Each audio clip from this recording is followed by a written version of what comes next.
Hello once again folks, and you're very welcome along to another video from Gundog and Fly. Tá fíor fáilte roimhríist. And regular viewers to the channel will know that I fish almost exclusively with this rod here. I would say at least 90% of my fly fishing is done with this rod here. This is my 9-foot 3-weight rod, which I had made for me more than 30 years ago by a very talented man down in County Waterford. And I've been using this rod ever since. At the time I got it, I'd searched everywhere. I knew that if I could get a light kit that it would be more enjoyable to fish with, and not only that, that it would probably improve my catch rate because it would be much more delicate than what preceded it, basically. So I had this rod built, and it's actually a G Loomis blank. It's IMX, which was top of the range back in the day. I don't know how that would compare to modern materials, but I suppose the fact that it's 30 years old probably means that it's old technology. But I kind of have a connection to this rod. I've caught numerous thousands of trout on this rod down through the years. And I suppose you might say I have a sort of emotional connection to it. It's the first thing I reach for when I go fishing, is this rod here. Now there are probably many more rods that would be deemed to be better rods in numerous ways than this rod here, but at the end of the day, a rod is a rod, and it's up to the angler to get the best out of it. So I was fishing relatively recently with a friend of mine, and he broke his rod in the door of a car, which is apparently the most common way that rods are broken. Most of them are actually broken in the doors of cars, and I witnessed it happening.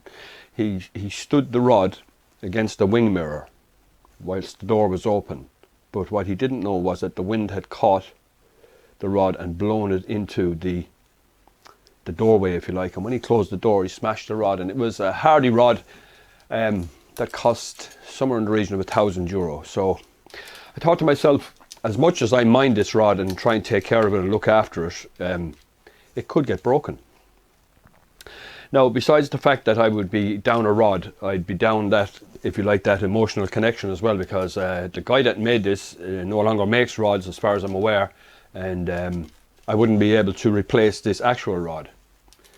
So I was thinking out loud, if you like, when I was talking to a friend of mine, Peter Driver at Piscari Fly, and I just happened to mention, just talking about the guy that broke his rod and telling him the story I've just told you about this rod and that, and he said, George, he said, I have a very nice 9-foot 3-weight rod here that in the event that your own rod got broken, you might consider as a replacement. And he kindly offered to send it down to me to have a look at it. And here it is. So I'm going to open this up here. I'm going to have a look at it. You're going to be privy to, I've never seen this rod before. I don't know what it's like, what it's made of. I know nothing whatsoever about it. But if Peter Driver says it's a good rod, I would take his word for it, because he knows what he's talking about when it comes to fly fishing and fly rods. So you're going to be privy to a review of this rod here. I'm going to open it up here and have to carefully cut this here. Make sure we don't do any damage to whatever tube it's in.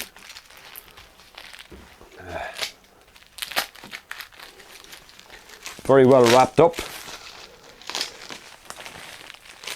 Comes securely through the post. So this could be, as I said, a possible replacement for my own rod in the event that the worst happened and that it got broken.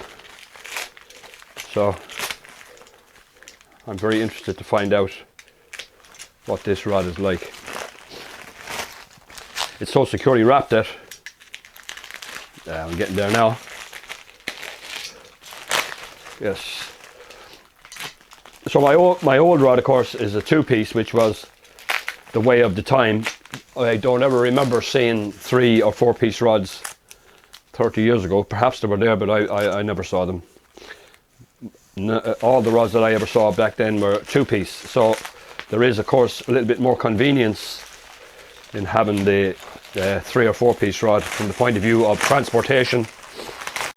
And of course, my rod never came in a tube either. So I've been kind of trying to mind it best I can whilst putting it in out of cars and getting caught in bushes and all that kind of stuff. So here we are, folks. This is a Syndicate 9-foot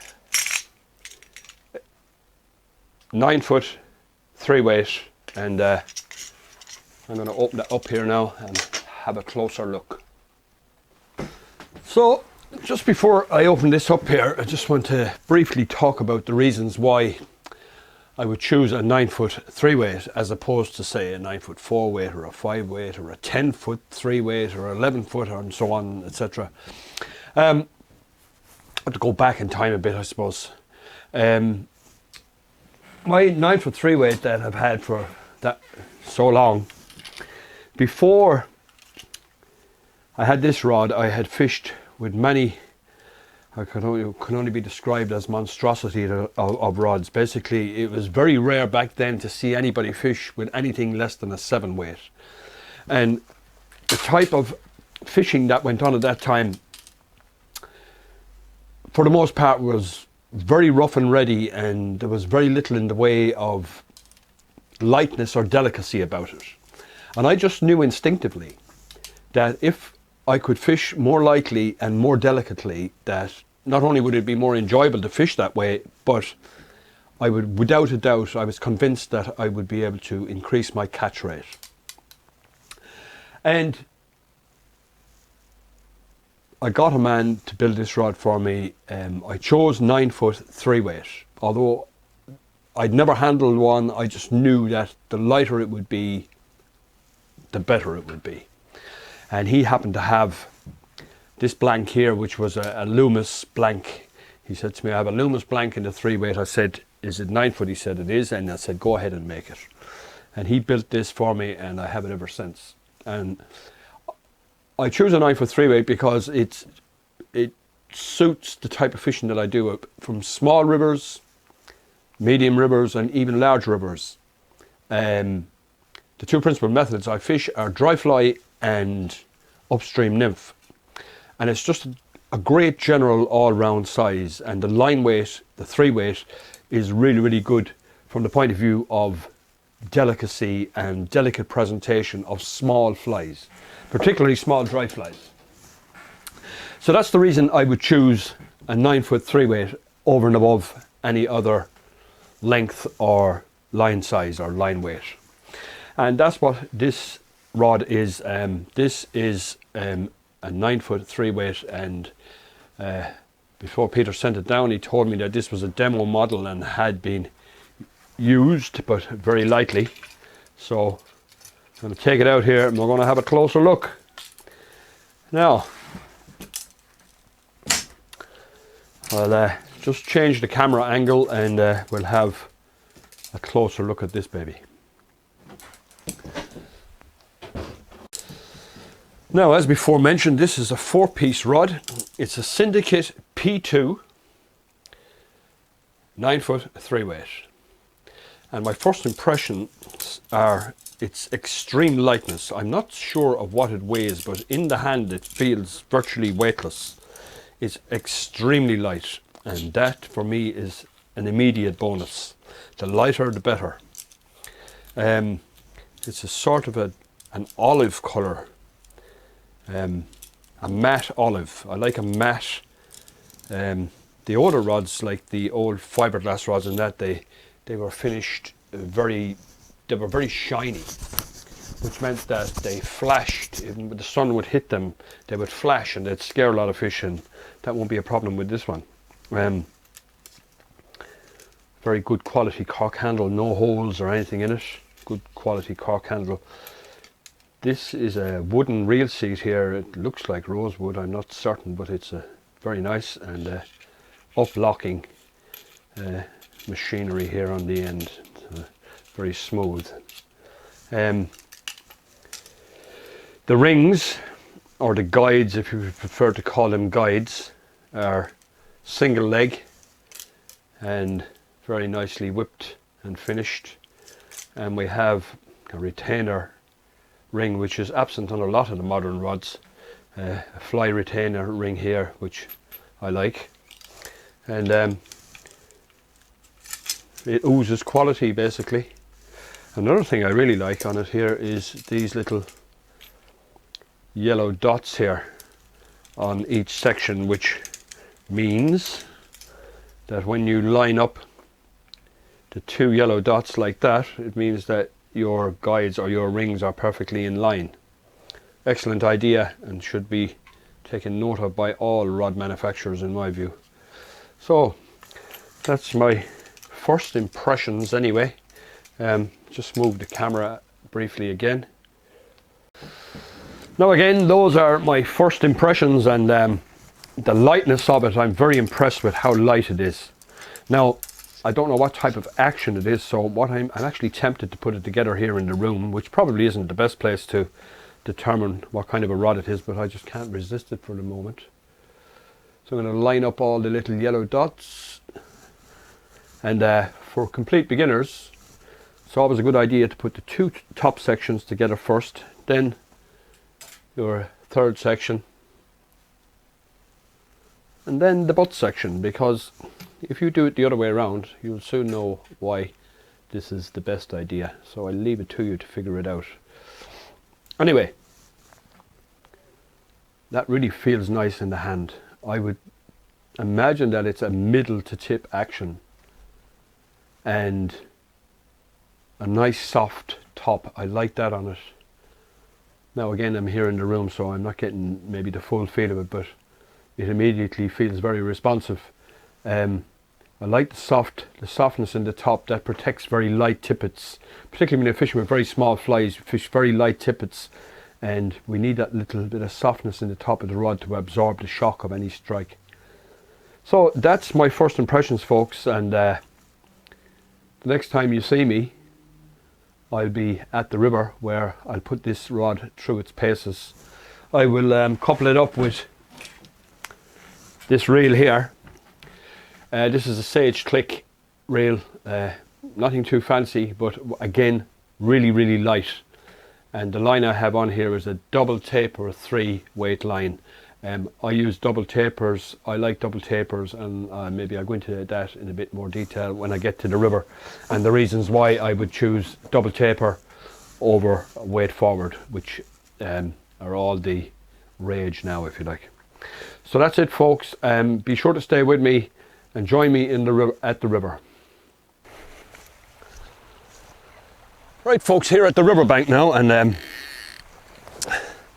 about to set up this rod, this little 9-foot 3 weight Syndicate rod, and I have attached my Sage Click reel as I said I would, and that has my double taper 3 line attached.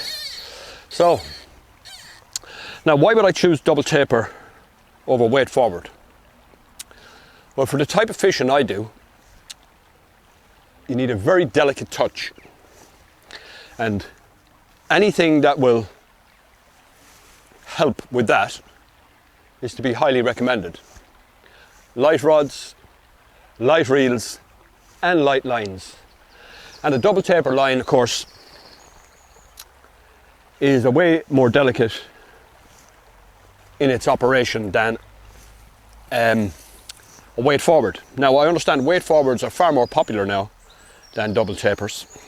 Reason for that, I think, for a lot of people, they want to gain distance with their flies, and I'm not interested in fishing at distance. I fish very short range for the most part. So I don't need a weight forward line. I don't need distance. And weight forward, as the name implies, has weight in the forward part of the line, which will, if not very carefully fished, will obviously splash more than a double taper. Double taper is far more delicate, and that's my choice. That's what I like to fish.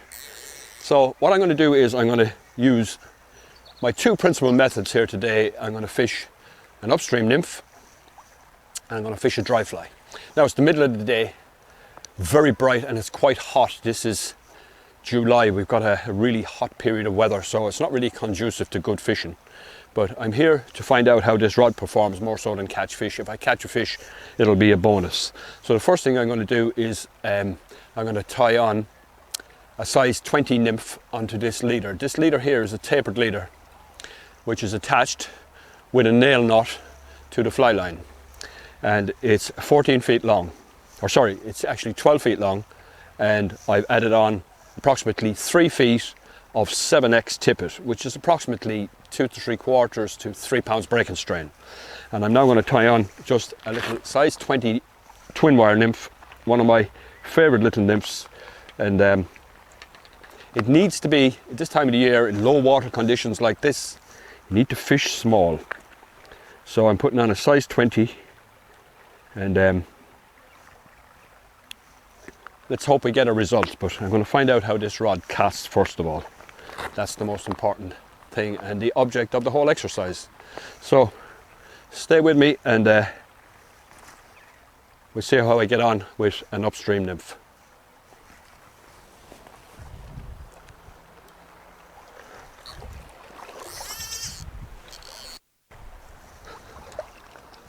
So here goes, folks. First few casts with this little rod, and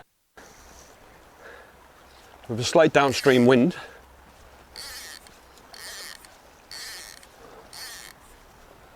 Oh yeah, it feels very much like my own 9'3" weight. Actually, I would say it's, at this point, it's indistinguishable from my own.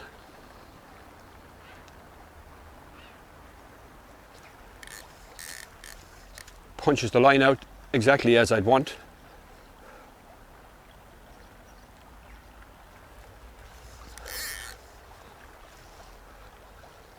Very short, accurate casts.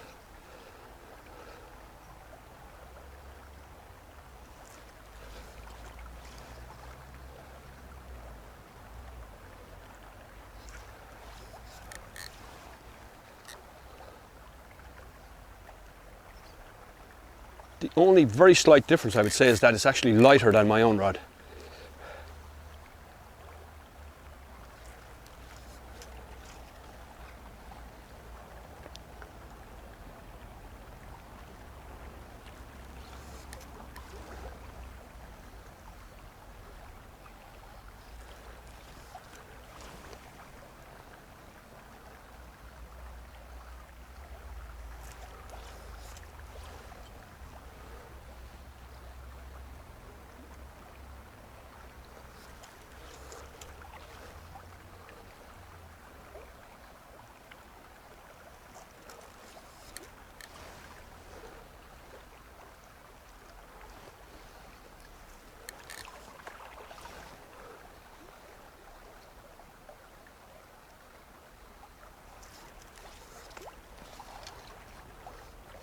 Very little effort required to cast, much like my own.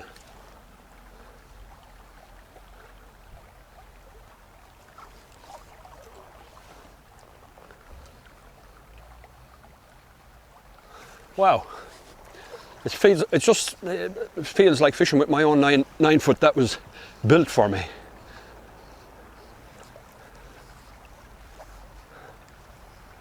Lovely short, lovely little, beautiful rod.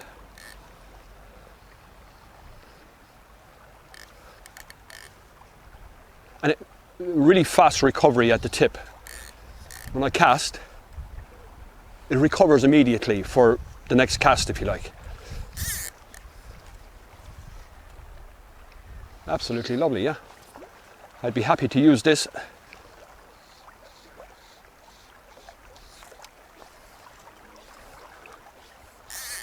Now, even into that quite stiff breeze downstream, it's pushing that line out no problem.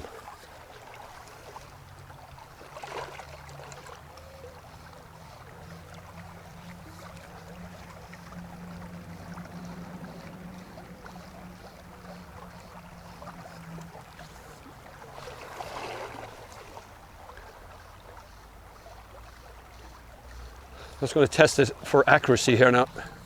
Just trying to drop it in a particular place. Now it blew 2 feet to the left, but that's the wind, so I'm going to compensate 2 feet to the right. It went exactly where I wanted it. So, 100% with the upstream nymph anyway.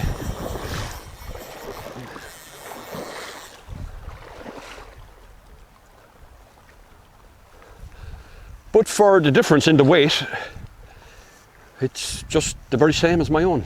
Very same. There is a weight difference. It's very slightly lighter than my other rod. So what I'm going to do now is maybe go down the river a little. I'm going to put on a little dry fly and see how that works out. Right, I'm going to put on a little dry fly here. Now there aren't any fish rising as it happens, but it is the middle of July and in the middle of the day, so no surprise there. But I'm going to put on a little size 18 Griffith's gnat, and oftentimes that can provoke a response.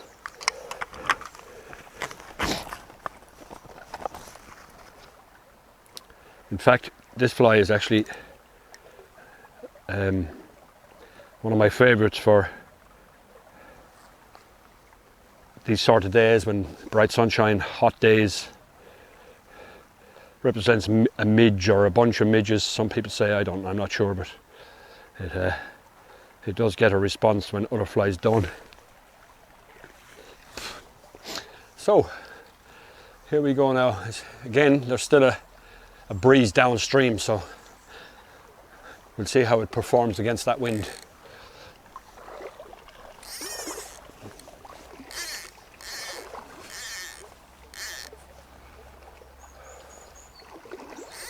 Ha!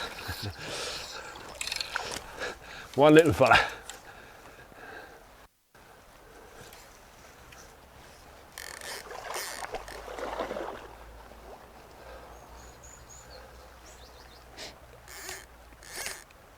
I love this kind of fishing, and this rod is absolutely perfect for this short range accurate casting.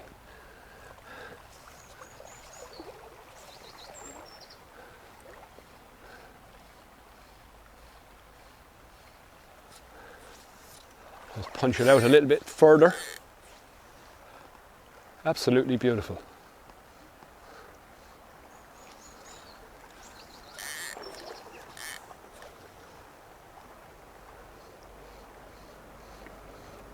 Now there is a breeze. It's not a heavy breeze by any means, but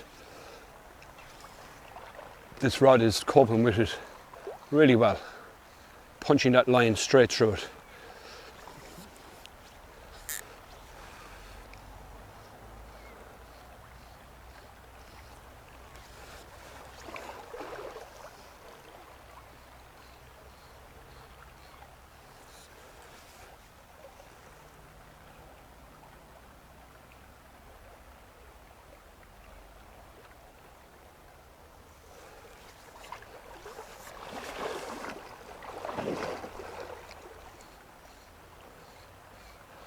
It really is a pleasure to fish with light tackle. When I consider some of the horrible things I fished with years ago, this is space age by comparison.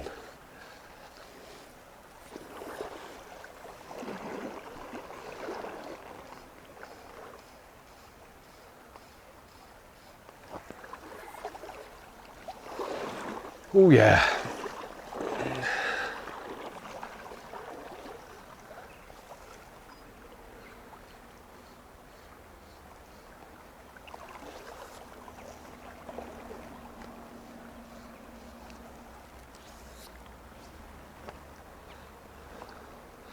So folks, no fish, but I didn't really expect to catch any fish. This rod, for me, is just perfect for my purposes. Very slight differences between this and the rod I had made for me. So for me it was easy to fish with. Super light, very responsive, very quick recovery at the tip, which I really liked, and an all-round pleasure to fish with. So if you're in the market for a 9-foot 3-weight, which I consider to be the best all-round size for fishing short range, be hard to pass up this rod here. This is absolutely 100% perfect for my purposes. Can't find any fault with it at all. So that's it, folks. That's my review of the Syndicate P2 9-foot 3-weight, and a delight to fish with. In summary, that's probably the best recommendation I can give it. It's just an absolute delight to fish with. So I hope you enjoyed the video, and if you did, consider subscribing to the channel, and there's a link in the description to my Patreon page if you'd like to make a small financial contribution to support the channel. That would be also appreciated. So once again, thanks very much for joining me at Gundog and Fly, and Gundog a Casper a chéile a Rishmuid Biggie Slán agus Biggie Eggy Escracht.